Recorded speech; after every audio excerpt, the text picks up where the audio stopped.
मेरा नाम रश्मि है। मैं 29 साल की हूँ। शादीशुदा हूँ और मध्य प्रदेश के एक छोटे से शहर में रहती हूँ। मेरे परिवार में मेरे पति, जो 31 साल के हैं, मेरा 15 साल का बेटा और 17 साल की बेटी है। मेरे पति एक नौकरी पेशा इंसान है, लेकिन पिछले 5 साल से उन्हें दमा है। इस वजह से जरा सा भी शारीरिक काम करने पर उनकी सांसें उखड़ने लगती हैं। मैं, जैसा कि लोग कहते हैं, अभी भी काफी आकर्षक दिखती हूँ। मेरे दोस्त और रिश्तेदार अक्सर मेरी तुलना जया प्रदा से करते हैं और मैं इस तारीफ पर थोड़ा खुश भी हूँ। बात उस दिन की है जब मैं अपने मायके अपने चाचा की बेटी की शादी में बच्चों के साथ गई थी। मायका मेरा हमेशा से प्यारा रहा है। शादी की तैयारियों में घर में खूब चहल पहल थी। मेहमानों की भीड़ थी और घर में हर कोना गुलजार था। शादी से एक दिन पहले मुझे नहाने के लिए बाथरूम की जरूरत थी, लेकिन नीचे के सारे बाथरूम भरे हुए थे। मजबूरन मुझे छत पर बने बाथरूम में जाना पड़ा। वहां पहुंचकर मैंने देखा कि बाथरूम का दरवाजा अंदर से बंद है। मैंने पूछा, कौन है अंदर? जवाब आया, दीदी मैं हूँ अजय। बस 2 मिनट। अजय मेरा चचेरा भाई है, मेरे चाचा का बेटा, 25 साल का जवान लड़का जो नौकरी करता है। कुछ देर बाद अजय ने दरवाजा खोला। वो तौलिया लपेटे हुए था और उसके कपड़े उसके हाथ में थे। जैसे ही वह बाहर निकला, उसका पैर फिसला और वह धड़ाम से गिर पड़ा। गिरते ही उसका तौलिया ऊपर उठ गया। मैंने एक पल के लिए कुछ ऐसा देख लिया जो मेरे दिमाग में अटक गया। मैं जल्दी से नहाने के लिए बाथरूम में घुस गई, लेकिन मेरा मन उथल पुथल में था। नहाकर बाहर आई तो मैंने अजय को नीचे देखा। वह बिल्कुल सामान्य व्यवहार कर रहा था, जैसे कुछ हुआ ही न हो। लेकिन मेरे मन में कुछ बदल चुका था। मैं बार बार अजय के पास जाने की कोशिश करने लगी। उसका ध्यान अपनी ओर खींचने के लिए मैं उसके आसपास रहती, उसे छूने का बहाना ढूंढती। लेकिन अजय को शायद कुछ समझ ही नहीं आया। उसकी सादगी और अनजान मुझे और बेचैन कर रहा था। मैं उस पल को भूल नहीं पा रही थी। शादी बड़े धूमधाम से हो गई। 2 दिन बाद घर के बड़े लोग चाचा की बेटी को पहली बार उसकी ससुराल छोड़ने गए। घर में अब कुछ मेहमान, महिलाएं, मेरे बच्चे और अजय ही बचे थे। शादी की भागदौड़ के बाद अब घर में थोड़ी शांति थी। शाम के 8 बजे खाना खा लिया था। मेरी बेटी और बाकी महिलाएं एक कमरे में सोने की तैयारी कर रही थी। मुझे और मेरी बेटी को भी उसी कमरे में सोना था। मेरा बेटा दूसरे कमरे में पलंग पर लेटा टीवी देख रहा था। वह वहीं सोता है। अजय खाना खाकर बाहर घूमने चला गया था। मैं अपने बेटे के पास गई और उसके बिस्तर पर आधा लेटकर टीवी देखने लगी। रात के 9 बजे अजय वापस आया। मुझे देखकर वह मुस्कुराया और बोला, क्या देख रही हो दीदी? मैंने कहा, कहानी घर घर की। तू भी देख ले। वो बोला, बस अभी आता हूँ दीदी, और अपने कमरे में कपड़े बदलने चला गया। कुछ देर बाद वह वापस आया और मेरे बेटे के बगल में लेटकर टीवी देखने लगा। मेरे दिल की धड़कनें तेज हो गईं। अजय के पास होने से मेरे मन में एक अजीब सी हलचल होने लगी थी। रात के 10 बज रहे थे। मेरा बेटा बोला, मम्मी ये लाइट बंद कर दो, मुझे नींद आ रही है। तुम्हारा ये सास बहू का ड्रामा बहुत देर तक चलेगा।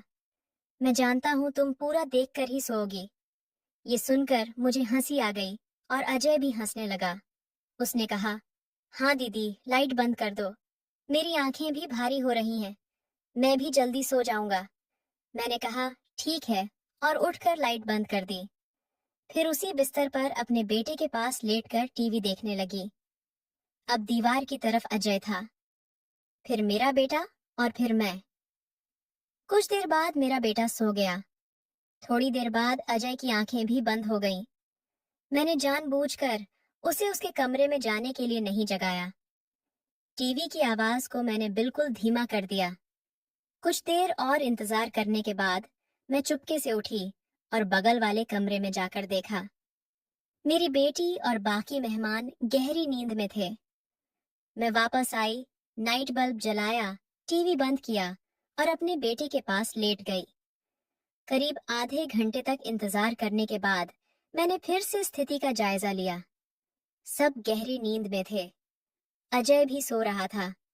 मेरे मन में एक तूफान सा उठ रहा था। मैं अजय को देख रही थी और मेरे दिल की धड़कनें रुकने का नाम नहीं ले रही थीं। उस रात मेरे मन में क्या चल रहा था, ये शायद मैं खुद भी पूरी तरह नहीं समझ पा रही थी। लेकिन उस पल में मेरे अंदर की चाहत मुझे कुछ और ही सोचने पर मजबूर कर रही थी। उस रात जब घर में सन्नाटा पसरा था और नाइट बल्ब की हल्की रोशनी कमरे को एक रहस्यमयी सा माहौल दे रही थी, मेरा मन बेकाबू हो रहा था। अजय गहरी नींद में था। उसकी सांसें एक समान चल रही थीं। मेरा बेटा भी पास में सो रहा था और बगल के कमरे में मेरी बेटी और बाकी मेहमान भी नींद के आगोश में थे। मैं बिस्तर पर लेटी थी, लेकिन नींद मेरी आंखों से कोसों दूर थी। अजय का चेहरा, उसकी वह मासूमियत और वह अनजाना पल जो मैंने बाथरूम के बाहर देखा था, मेरे दिमाग में बार बार घूम रहा था। मैंने धीरे से करवट बदली और अजय की तरफ देखा। उसका चेहरा नाइट बल्ब की रोशनी में हल्का हल्का चमक रहा था। मेरे मन में एक अजीब सी बेचैनी थी। मैं जानती थी कि जो मैं सोच रही हूँ वह गलत है। मैं एक शादीशुदा औरत हूँ, 2 बच्चों की माँ हूँ और अजय मेरा चचेरा भाई है। लेकिन उस पल में मेरे दिल और दिमाग के बीच एक जंग छिड़ी हुई थी। मेरी चाहत मुझे कुछ करने के लिए उकसा रही थी और मेरा विवेक मुझे रोक रहा था। मैंने धीरे से अपनी जगह से उठने की कोशिश की, लेकिन मेरा बेटा हल्का सा हिला। मैं रुक गई। डर के मारे मेरी सांस थम सी गई। कुछ पल रुककर जब मुझे यकीन हो गया कि वह फिर से गहरी नींद में है, मैंने हिम्मत जुटाई और धीरे से बिस्तर से उठी। मेरे कदम कांप रहे थे, लेकिन मैंने खुद को संभाला और अजय के पास गई। वह अभी भी गहरी नींद में था। मैंने एक बार फिर चारों तरफ नजर दौड़ाई, यह सुनिश्चित करने के लिए कि कोई जाग तो नहीं रहा। सब कुछ शांत था। मैं अजय के बगल में बैठ गई। मेरे हाथ कांप रहे थे। मैंने धीरे से उसका कंधा छुआ, जैसे उसे हल्का सा हिलाकर देखना चाहती थी, लेकिन वो नहीं जागा। मेरे मन में एक तूफान सा उठ रहा था। मैंने खुद से कहा, रश्मि, तू क्या कर रही है? ये गलत है। लेकिन मेरे शरीर ने मेरे दिमाग की बात नहीं मानी। मैंने धीरे से उसका हाथ पकड़ा। उसका हाथ गर्म था और मेरे स्पर्श से वह हल्का सा हिला। उसकी आंखें खुली और वह थोड़ा चौंक सा गया।